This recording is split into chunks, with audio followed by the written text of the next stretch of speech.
बजे से। तो महाराज दर्शन के लिए हम लोग जब मंदिर में पहुंचे तो 10 साढ़े 10 हो रहा होगा, और दर्शन कितने बजे हुआ जानते? 3 बजे। 10 बजे से और 3 बजे तक खड़े। कितने लोग? अगले दिन बल्कि न्यूज़पेपर में भी आया, लगभग 1 लाख लोग खड़े थे बाहर बिहारी जी के। महाराज जहां से प्रवेश करते बिहारी जी की जो गली है, वहां से लाइन लगी हुई थी और मंदिर के कपाट थे। तो शरद पूर्णिमा का दिन, अच्छा विशिष्ट क्यों है? वैसे तो पूर्णिमा का दिन अत्यंत विशेष होता है। कई लोग पूर्णिमा का व्रत भी करते हैं। जिनकी कुंडली में चंद्र दोष होता है वो लोग इस पूर्णिमा का व्रत करते हैं, और जिनके जीवन में चंद्रमा का दोष बनता है कुंडली में, उन लोगों को प्रायः पूर्णिमा का व्रत करना चाहिए, और पूर्णिमा के दिन चंद्र के बीज मंत्र का जप करना चाहिए। सफेद वस्तु का दान करना चाहिए चंद्रमा के लिए। तो वैसे तो पूर्णिमा विशिष्ट है, क्यों? क्योंकि पूर्णिमा के दिन चंद्रदेव 16 कला से संपन्न होते हैं। 16 कलाएं होती हैं पूर्णिमा। लेकिन पूर्णिमाओं में भी जो साल भर में एक शरद की पूर्णिमा आती है, जिसको शरद पूर्णिमा कहते हैं, उस सब पूर्णिमाओं में विशेष मानी गई। आपने देखा होगा शरद पूर्णिमा के दिन लोग खीर बनाते हैं घर में, और उसको बना करके छत पर रख देते हैं, और चंद्रमा की किरणें जब उसमें पड़ती हैं तो कहते हैं अमृत औषधि बन जाती है। अमृत की किरणें उस दिन चंद्रमा से बरसती हैं। और ये बात केवल बोलने को नहीं है। यदि आप आयुर्वेद में पढ़ेंगे तो आयुर्वेद में भी कई औषधियों का उस दिन निर्माण होता है, और कई औषधियों को चंद्रमा की किरण के।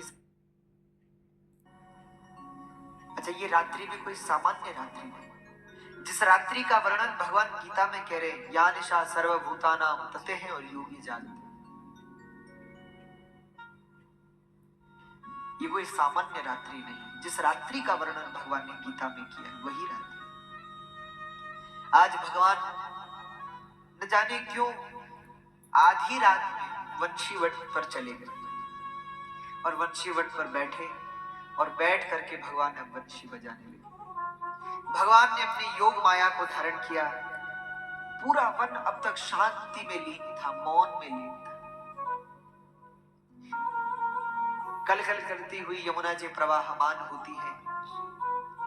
कमल पुष्प जो यमुना जी में है वो बंद हो चुके हैं। कमल का एक स्वभाव होता है, वो रात्रि में बंद हो जाता है, जब सूर्य उदित होते हैं तो फिर कमल पुनः खिल जाता है। तो निशानाद चंद्रमा आकाश में विराजमान है। कमल बन पर पंख ऐसे बिछा करके सोई हुई है, आराम कर रही है। जंगल के जीव जंतु मृग, कल आपने चर्चा सुनी, जितने भी जंगल के जीव जंतु हिरण है, सुबह सुबह ठाकुर जी पुनः वन को आएंगे तो सुबह सुबह उनके पहुंचने से पहले पहुंचना है उनका दर्शन करने के लिए। तो मृग गहरी निद्रा में सोए, प्रकृति मौन है, मंद कांत को। तभी उस शांति को भंग करती हुई भगवान की वंशी बज उठी, और जैसे ही बजी भगवान की वंशी वेणु, जो प्रकृति अब तक मौन में लीन थी, जो प्रकृति अब तक शांत होकर सोई थी, अचानक सब जाग गए। क्या हुआ? जो वृक्ष लीन थे वो जाग गए, भगवान की वंशी को सुनने लगी।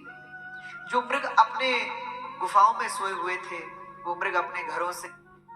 भगवान कोई भी लीला करते हैं तो बिना योग माया के संपन्न नहीं होते। तो योग माया का भगवान ने आश्रय है। योग माया क्या है?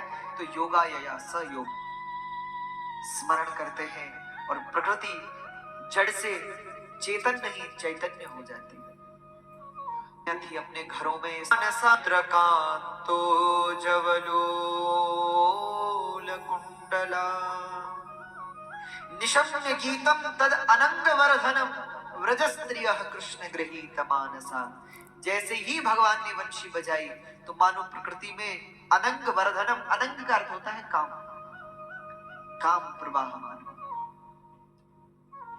भैया गोपियां तो अलग अलग काम कर रही थी, लेकिन जैसे ही बजी भगवान की वंशी सब काम का छोड़ छोड़ करके